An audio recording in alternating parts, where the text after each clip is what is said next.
ये बताना जरूरी है कि वहाँ की सरकार ही और आर्मी ही इन्वॉल्व है इस सारे काम को करने के लिए। कि हम लोगों ने न्यू नॉर्मल दे दिया कि हम पे होगा तो हम तो अब घर में घुस के मारेंगे, अब बैठ करके तो हम देखेंगे नहीं। पाकिस्तान को भी ये बात बिल्कुल समझ में है कि इंडिया भी अब अनप्रेडिक्टेबल है। मुझे लगता है कि 60 डेलीगेशन इंडिया से अलग अलग देशों में गया। हम लोग पहले डेलीगेशन वहां से निकले और पहला कंट्री हम लोगों का जापान रहा और पिछले 3 दिन से हम लोग यहां पर हैं। इसमें रूलिंग पार्टी भी है, अपोजिशन पार्टी भी है और पर्पस एक ही था कि जो घटना पहलगाम में हुई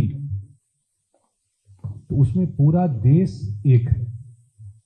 सारे पार्टियां भले ही वहां पर हम लोग के पॉलिटिकल डिफरेंसेस हैं, चुनाव आमने सामने हम लोग लड़ते हैं, लेकिन जब देश की बात है, देश की सुरक्षा की बात है, तो वी आर ऑल टुगेदर, पूरे हम लोग एक साथ हैं। एक ये भी मैसेज देने की बात थी और दुनिया में जाके बताना, ये घटना बहुत नॉर्मल घटना नहीं थी।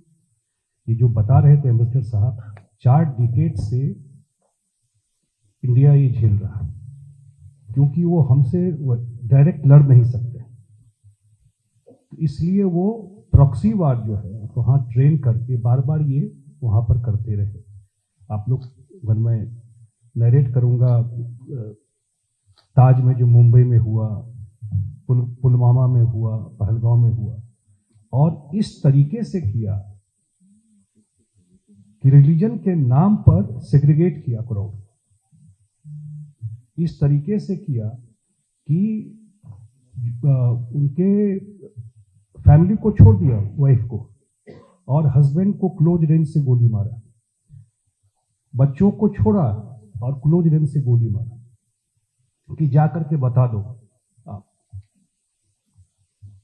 ये मैसेज देना कि एक तो देश को भी डिस्टर्ब करना, डिसहार्मनी करना, और पूरा का पूरा 26 लोगों का, उसमें एक नेपाली भी था, सारे टूरिस्ट थे। और मैं तो खुद गया श्रीनगर, इतना टूरिज्म वहाँ फ्लरिश कर रहा था, पूरा इकोनॉमी वहाँ का टूरिज्म पे बेस्ड है। मैं पहली बार देखा शायद कि इतने इस घटना के बाद पूरे कश्मीरी लोग सड़क पे आ गए उसके खिलाफ, जो घटना घटी। तो इतना बड़ा घटना घटा, मुझे याद है 22 तारीख को घटना घटा, 24 तारीख को प्राइम मिनिस्टर हमारे क्षेत्र में थे। मैं बिहार से आता हूं, मधुबनी जिला है। 24 तारीख को मधुबनी में उनका पहले से प्रोग्राम शेड्यूल था और पहली बार इस इशू पर वहीं पर बोले। फर्स्ट टाइम वो इस इशू पर वहीं उनका पब्लिक मीटिंग था और कार्यक्रम था, वहां पर बोले और उन्होंने बड़ा साफ साफ मैसेज दिया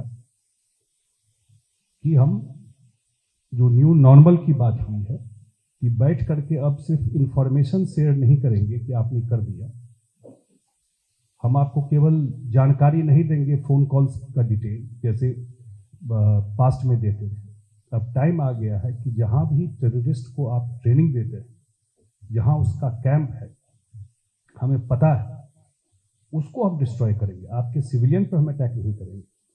और इंडियन आर्मी ने इतना प्रिसीजन से काम किया है कि बिल्कुल न जो टेररिस्ट कैंप थे, न दाएं न बाएं, कहीं नहीं, सीधा का सीधा जहां टेररिस्ट कैंप था उस कैंप को हिट किया गया। और उसके बाद ये भी मैसेज था कि हमारा पर्पस यही करना था, हमारा कोई और एजेंडा नहीं था। लेकिन जब उन्होंने अटैक करना शुरू किया, पूंछ के ऊपर किया, अन्य जगहों पर किया, तो कैसे इंडियन आर्मी ने डिफेंड किया है वो सामने है। रिमार्केबल काम इंडियन एयरफोर्स का और आर्मी का रहा। और उसके बाद जब उन्होंने अटैक किया, इंडियन एयरफोर्स ने उनके 9 एयरबेस, जो एयरबेस है, उसको बिल्कुल डिमोलिश कर दिया, वो भी है। और उसके बाद वहाँ के जो डीजीएमओ हैं, मीडिया में बहुत तरह की बात आती रही, लेकिन फैक्ट ये है कि जब भी इस तरह की घटना होती है तो डिफरेंट कंट्री, वहाँ के लीडर, वो एक दूसरे से बात करते हैं कि कोई शांति हो, कोई रास्ता हो।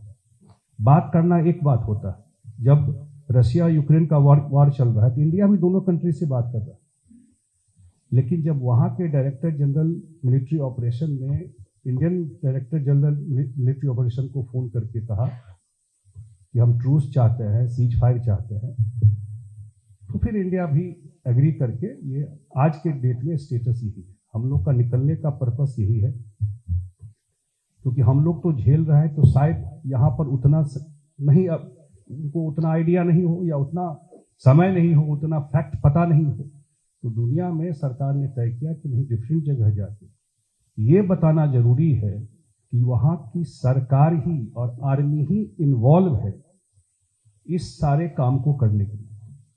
हम और दुनिया न्यूट्रल नहीं रह सकती। हम पे तो अब है कि हम लोगों ने एक न्यू नॉर्मल दे दिया कि हम पे होगा तो हम तो अब घर में घुस के मारेंगे, अब बैठ करके तो हम देखेंगे नहीं। ये मैसेज तो बड़ा लाउड एंड क्लियर सरकार ने दे दिया कि जहां भी इसका ट्रेनिंग होगा, जहां भी उनको ये किया जा रहा है, तो ये मैसेज, और पाकिस्तान को भी ये बात बिल्कुल समझ में है कि इंडिया भी अब अनप्रिडिक्टेबल है, प्रिडिक्ट नहीं कर सकता। कुछ करोगे तो हम भी घुस करके मारेंगे। और ये मैसेज इससे दे दिया, दुनिया में घूम करके हम लोग यही कर जा करके जिन लोगों से मिले, बहुत हम थैंकफुल हैं एम्बेसडर साहब के कि हम लोगों को लैंड करते ही इन्होंने काम पे लगा दिया, और ऐसा काम पे लगाया कि अभी तक हम लोग सुबह से रात तक हम लोग का इतना खाली दौड़ रहे हैं, इतना सारा मीटिंग, और यहाँ बहुत रिसेप्टिव थे। जो बात हम लोगों ने जिन लोगों से डिस्कस किया, बहुत फ्रेंडली तरीके से हम लोग की बात सुनी।